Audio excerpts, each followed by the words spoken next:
Unajua mtu ukiwa unajitafuta, yani hujafanikiwa, ndio unajitafuta, unataka kuhakikisha unafika malengo, yani unafikia ndoto zako. Mara nyingi maskini huwa tuamini kama naweza nikazungumza ukweli wangu huu mbele ya hawa watu wakanielewa. Yani huwa tuamini kabisa kwamba naweza nikazungumza hiki au nikazungumza maono labda wakanielewa, huwa tuamini hicho. Na ni kweli. Na ni kweli kabisa kwamba ukiwa maskini huwezi kuzungumza point mbele ya watu wengi wakakuelewa. Yani hapana, watakudharau tu na watachukulia poa. Kwa hiyo zaidi sasa huwa tunafanya hivi sisi ambao bado ndo tunajitafuta.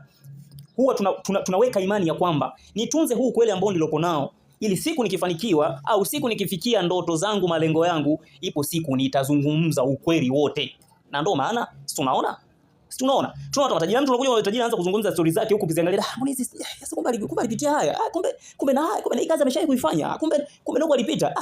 Unaona? Lakini kabla ya kufanikiwa ulikuwa hujui. Unaona? Kwa sababu alikuwa hawezi akazunguka. Kwani nani angemsikiliza?